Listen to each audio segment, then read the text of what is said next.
Jadi, saya akan menanyakan kepada orang-orang yang di mall ini, apa itu Dahlia Natolu? Apakah mereka tahu atau tidak? Saya akan menanyakannya. Nggak tahu. Nggak tahu. Nggak tahu. Nggak tahu. Nggak tahu. Nggak tahu.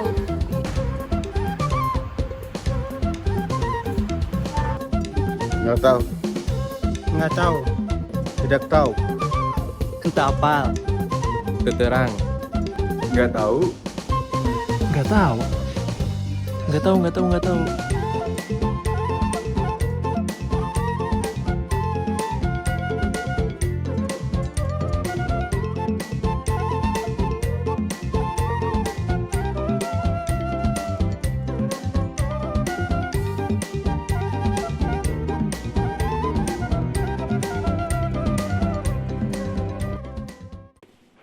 Hai, Assalamualaikum warahmatullahi wabarakatuh. Salam, namo buddhaya, Om Swastiastu, dan salam kebajikan.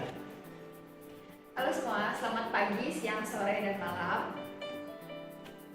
Ya, kami di sini dari kelompok Filsafat Nusantara 5A. Di sini kami akan menjelaskan Dalihan Natolu. Oke, sebelum masuk ke Dalihan Natolunya, kita kenalan dulu sama kakak yang cantik ini. Halo teman-teman, aku Lini Tresna Dewi Toro. Aku dari Pematang Siantar, aku suku Batak Toba dan saat ini sedang berkuliah di Filsafat Universitas Gadjah Mada. Bentar. Kan kita belum kenalan sebagai moderator. Harusnya kita kenalan dulu dong. Gini, bentar. Ulangin lagi, kita kenalan lagi. Halo, nama aku Mada. Nama aku Ken. Dan nama saya Arif. Kita dari kelompok Filsafat Nusantara 5A. Nah, setelah kita semua udah kenalan, ini juga udah kenalan. Aku tadi sempet notice kalau Lili itu mention dia dari Batak kan. Nah, tapi bisa dijelasin Kak Lili, Bataknya tuh Batak apa gitu? Iya teman-teman, jadi aku dari suku Batak Toba. Apalagi kan lokasi tempat tinggalku di Pematang Siantar, Sumatera Utara. Jadi ya banyak suku Batak. Nah, cocok tuh sama tema kita Dahlia Natolu. Karena Dahlia Natolu itu adalah Sistem kekerabatan dari suku Batak Toba. Oke ya. Jadi waktu itu waktu kuliah kita di fakultas filsafat, kita kan berempat kan dari sama-sama dari fakultas filsafat. Nah, waktu kuliah itu sempat kita dapat tentang Dahlia Natolu, dan di situ ya kita bahas apa itu Dahlia Natolu dan banyak lah macamnya gitu. Tapi di sini tuh kita bertiga, aku, Mada dan Arif itu mau tanya soal Dahlia Natolu, tapi lebih ke spesifiknya kayak konfirmasi atau ya apa sih namanya cross check nih dari orang Batak sendiri tuh Dahlia Natolu kayak gimana atau apa gitu. Oke, Lili. Kalau dari kemarin ya waktu kuliah Dahlia Natolu kan itu dijelasinnya tuh kayak apa sih, sebagai sistem atau kebudayaan gitu kan yang ada di Batak Toba. Dan itu ngomongin soal sistem kekerabatan atau kayak yang budaya di sana lah gitu, kayak dari apa sih namanya pernikahan, terus kekeluargaan gitu-gitu dan lain-lain. Nah, dari situ sebenarnya kita bertiga ini mau nanya, jadi Dahlia Natolu itu lebih spesifiknya itu sebuah adat atau sistem? Kalau pengalaman ya, itu kayaknya dari Natolu itu lebih ke sistem. Karena masyarakat Batak, apalagi Batak Toba itu nggak pernah diterangkan secara jelas, oh ini dari Natolu, enggak. Itu lebih ke arah sistem, kayak secara otomatis mengatur tata perilaku orang Batak. Jadi kayak misalnya kalau aku ikut pesta, ikut mama, aku mau mamak ya, jadi ikut mama aku pesta, itu nanti otomatis misalnya mama aku ke orang lain, kita bersalaman, ini panggil bowo, kenapa? Karena dari warga-warga ini, jadi gitu loh. Jadi bukan dari awal di rumah udah dijelaskan, jadi di Batak kita itu ada bukan kayak gitu. Jadi itu lebih kayak gimana ya, belajar secara tidak langsung dari pengalaman gitu. Makanya aku lebih mengarahkan ini kayaknya ke arah sistem. Tapi oke. Ya tadi penjelasannya Lili berarti soal sistem. Kalau bisa disimpulkan itu tuh kayak sistem yang lama-kelamaan kan diturunkan ya secara tidak langsung gitu kan. Nah itu bisa dibilang juga dari apa ya, sistem yang diturunkan secara tidak langsung itu bikin suatu kebudayaan nggak sih, kayak maksudnya kan nggak dibilang secara langsung kayak ini ada sistem gini-gini gitu kan, tapi dari perkembangannya itu mungkin ya jadinya kayak sebuah budaya gitu mungkin ya. Tapi menurutku kalau kebudayaan kan pasti kayak kita itu lebih ketat ya.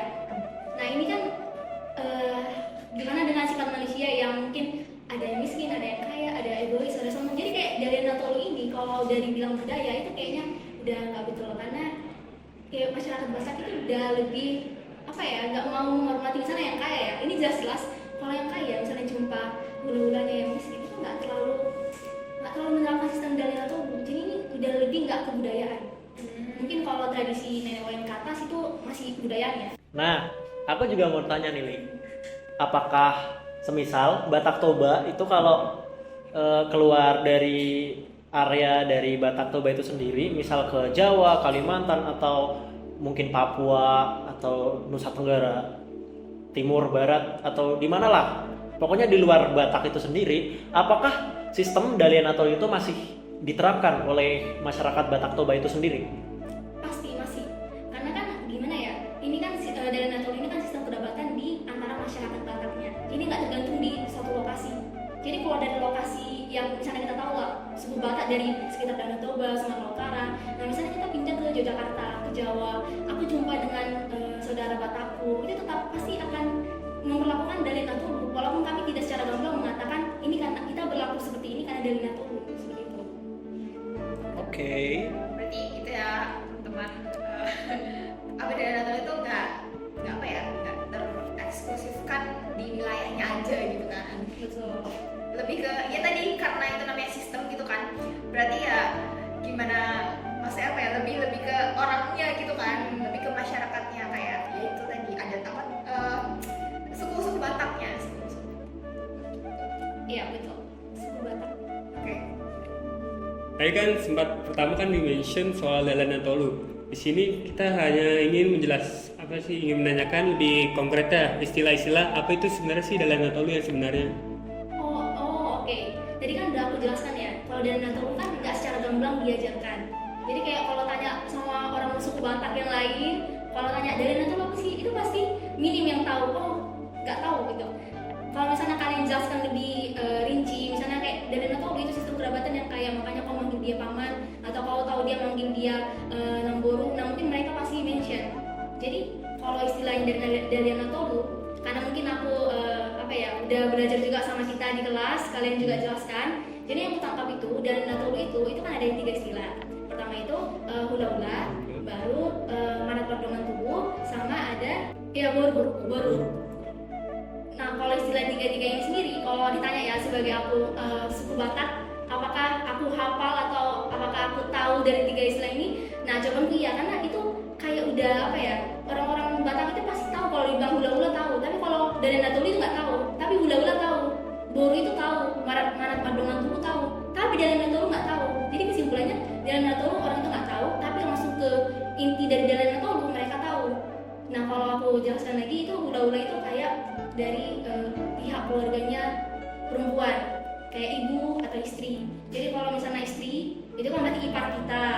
Nah kalau pihak perempuan, pihak ibu berarti paman kita. Nah kalau boru itu ya si ibu itu sendiri, si perempuan itu sendiri menuju ke dia. Baru kalau manat perdoman tubuh yang aku tahu ya, itu kayak antara aku dan juga satu rumpun margaku. Jadi 3 istilah itu sih yang aku tahu kalau dari Dalian Natolu. Oke. Berarti ya iya sih, tadi kan juga benar kan dibilang kan Dalian Natolu itu kayak sebuah sistem yang nggak diajarkan secara secara konkret, kayak bilang ini tuh sistemnya gini itu. Makanya mungkin istilah-istilah yang tadi ditanyain sama Arik itu mereka tahu gitu kan, cuman nggak yang secara gamblang mereka mengenali sebagai Dalian Natolu gitu. Karena baik lagi yang udah disinggung di awal, yang aku tanyain itu ke Lili, itu karena dijelasin juga sama Lili, karena ya Dalian Natolu sistem gitu, sistemnya tapi yang yang secara implisit berkembang di masyarakatnya sendiri gitu. Jadi makanya dibilang kayak istilah-istilah gitu tuh mereka kenal, tapi Dalian Natolu sendiri tuh nggak kenal gitu. Oke, lanjut lagi ke tadi Mada tanya soal wilayahnya gitu. Ya, wilayah Batak. Ya, wilayahnya kan ya. Berarti kalau misalkan dibilang Dalian Natolu itu lebih fokusnya bukan ke wilayahnya gitu kan, fokusnya ke orang-orangnya gitu. Apakah berarti orang-orang yang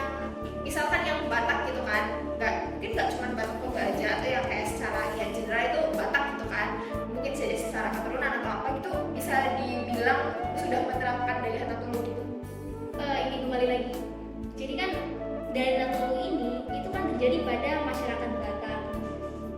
Masyarakat Batak yang melakukan misalnya kayak upacara pernikahan Batak gitu.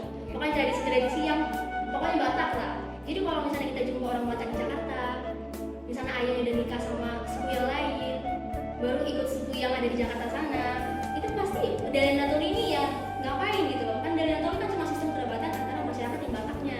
Jadi kalau udah dari awal orang itu udah nggak fokus Batak, pasti nggak akan diajarin. Jadi kalau ditanya masih diterapkan, iya masih diterapkan sama orang-orang yang fokusnya itu adalah ke Batak. Pesta pernikahannya apa pasti ada Batak. Misalnya pesta meninggalnya ada Batak. Kalau yang masih mengarah ke jawaban adat Batak, pasti masih menerapkan dari metode ini. Tapi kalau udah nggak lagi, ya Oke, iya. Berarti balik lagi guys, tergantung sama orang-orang lagi ya. betul.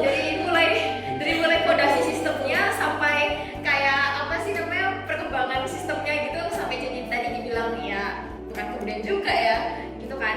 Sampai segitunya iya sih. Nggak paham. Kayak mungkin ya itu karena belajar naturnya itu kan di masyarakatnya gitu.